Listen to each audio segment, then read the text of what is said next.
Let's start off with Daelin Hayes. We're going to continue the theme of versatile players, right? To me, Daelin Hayes is an intriguing guy. I saw that you guys on your NFL Draft Bible, which you can find, I believe it's si.com/NFL/draft, I believe is how you guys can find your website.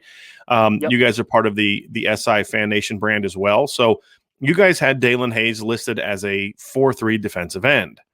I could see that. I personally believe he's more of a 3-4 outside linebacker, and I would imagine there's a lot of NFL teams having this same discussion, the same debate. How do you see Daelin Hayes best? Like, can he play 4-3 end, number one? Can he play 3-4 outside linebacker, number two? And then the third part of my question for you is, Ryan, where do you see him having the highest ceiling as a player at the next level between those two positions? I think that Dalen could play either. I personally do prefer him in a 3-4 like you're talking about, but of course, we're talking through the scouting department, we're talking to the talking heads around the league, and I know that some people prefer him in a 4-3, some prefer him in a 3-4. For me, Dalen, the versatility aspect, I think that really shows in that just having that conversation about it to begin with. Now, obviously, he was a guy that was recruited as an off ball, right, as an inside Yeah. linebacker, and then he made that transition. I will say that he, for me, is a 3-4 outside linebacker. He's a Sam backer that is going to flex out, going to play a little more in space, be able to play from depth a little bit, but also be able to come on ball in passing situations and then, affect the passer.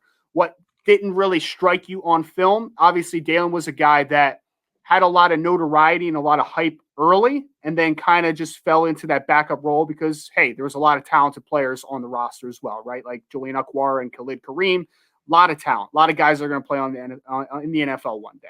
So he kind of fell into a backup role, and then he came back, unfortunately, for this year, and he had some flashes. I feel like his best stuff was playing that overhang and being able to close a lot on some screens and some short flat routes and doing different things like that.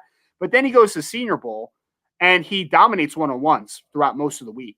And he's not a guy that won the weigh-in because you didn't expect him to. He measured in exactly how I pictured him, but showing a pass rush profile, which was very up and down during his time at Notre Dame, I think helps him big time. But then also when you couple that with, hey, the last time we saw Daelin Hayes, he was dominating one-on-ones, but then when you pop on the film and he's doing a lot of different things for Notre Dame, that versatility to me is 3-4 Sam backer, playing outside, playing some on ball, playing off ball, playing some overhang. I think that there's so many possibilities for Dalen. I do think that he can play in a 4-3 because I think that, pass rush is always very important to the next level. But I think versatility is what he brings to the table that evaluators like the most. It's interesting. We talked in the offensive show about Ian Book and what he sees in practice. The one thing about Daelin Hayes that I've always heard from talking to offensive linemen and people associated with the Notre Dame offense is Dalen's been doing that his whole career. He dominates in one-on-ones. I mean, I've been told that since he was a freshman.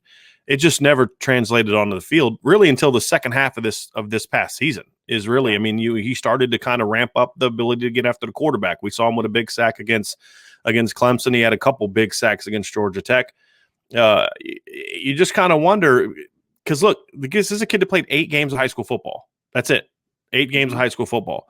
And so I think the 5-star ranking that he had was, I think, put more on him than he was ready to handle just from an experience standpoint. And so his game is interesting. And I also wondered too, Ryan, do you think his size has some automatically kind of pigeonholing him into a 4-3 defensive end as opposed to watching, like you said, if you didn't really watch him at Notre Dame, which is understandable. I think when a lot of people popped on the film, they were probably watching number 6 or number 14. If you really start to focus on the film, you see this really versatile guy. He's a really good run defender, really good at setting the edge, really good in backside pursuit, good in coverage, can cover tight ends, can cover backs, things like that. And then you see him at the Senior Bowl, and you're like, whoa, this guy's he's got it's got to be his repertoire needs to be expanded a little bit, but he's got the physical tools to be a really good pass rusher, really good burst off the edge, really loose athlete that can do spin moves and double moves. That if he can kind of get coached up to do. I think that the fact he was so versatile in Notre Dame, there was no need to teach him an expanded pass rushing repertoire because you weren't going to ask him to rush a passer enough to where that was worth the practice investment. Does an NFL 4-3 team say, hey, we want to put him there, or a 3-4 outside linebacker won't take advantage of his versatility? But I often wonder if, his size is something that maybe starts to get some before they really dive into the film to kind of pigeonhole into, hey, he's this, he's an end, he's a 4-3 end, as opposed to, I think his film tells a different story. I think the tough part is when you're talking about NFL football now, I mean, there's like one or two football teams that play base defense over 50% of the time, right? So even if I'm classifying them as a 3-4 or 4-3 ends, like we're seeing across the NFL, I mean, you're on an even man front majority of the time. So 3-4, like you can say it out loud to yourself, but in reality, it is not the 3-4 of the, it's not the Steelers of the 90s and it's anymore. not Lawrence Taylor and Carl Banks with the Giants of people my age, right? It's a different deal, but I kind of feel like even as a 3-4 outside linebacker, when you're in your 4 down front, you're still going to need to be doing a lot of the things that he did because he was a defensive end at Notre Dame. He wasn't an outside linebacker, but he never put his hand in the ground. He was, and I think that's kind of the new age usage of the 3-4 outside linebackers. You have to be able to rush the quarterback. But, we saw from Dalen is he could rush the quarterback inside, outside. Some of his best pass rushes in his career were inside pass rushes where he was standing up over a guard. I believe that's against Clemson in the November 7th. That's where he had his big sack, is he just beat a guard. And so, it's just kind of having that versatile player. And we saw this a little bit, I think, from Tampa Bay in the Super Bowl. I mean, there were times where they really had 3 defensive linemen and really in the game, the whole game. But they were bringing guys from all over, and then it's just an interesting thing. Cause as you said, I think I read somewhere that like over 60% of the time NFL teams are in some sort of sub package. I mean, your college football is getting to that point a little bit with some teams, but that's an insane number. I mean, so like you said, you're just not lining up in your 2-gap 3-4 anymore, and then maybe having a nickel package. But does that add value to a guy like Daelin Hayes, that he can kind of be that versatile within those kind of that scheme versatility? I mean, I think so. Absolutely. I think though, what is really going to, if this was me, if I was Dalen's perspective, pass rushers get paid, right? So like, I want to prove that I can be that guy, whether it's rushing out of a 2-point or a 3-point stance, whatever it is. I want to be that sack guy. Cause I remember like when Connor Barwin was on the Philadelphia Eagles for a couple of years, right? He had one insane year where he had like 14 or 15 sacks, but he was actually better the next year playing that Sam role in their 3-4. And he only had like 5 sacks the next year, but he was just doing things against screen, playing a little overhang, playing off ball at points. Like he was doing a lot of versatile things that was actually more valuable to the football team than the year before. So I think that the ability to have everything and to be able to add the value to yourself, the more you can do is always better.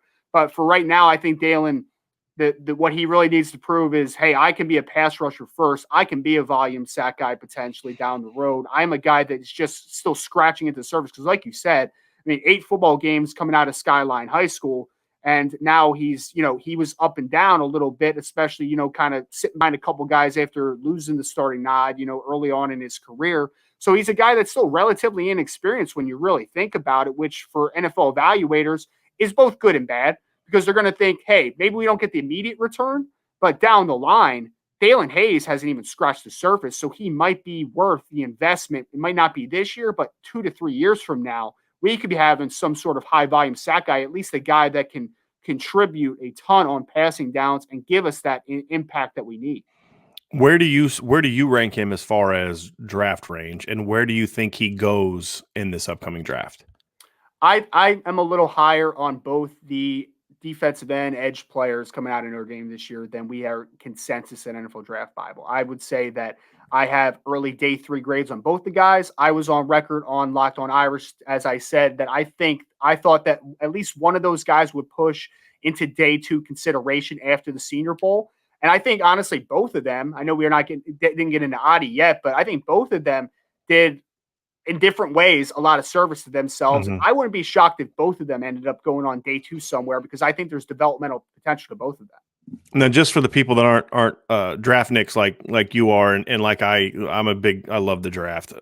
Day 1 is first round. It's not like it used to be, where it was just kind of one day, and it's not even 2 days anymore. It's now 4, right? 3 or 4 days. Day 1 is round 1. Day 2 is round 3 and 4, or 2 and 3, correct? Yep, and then 2 and 3, right. and 4 through 7. Right. So that's the deal. So if he's a day 2 guy, he's a second or third round pick, which Right. I think would be the top. I mean, that's the highest he's going to go. Yes.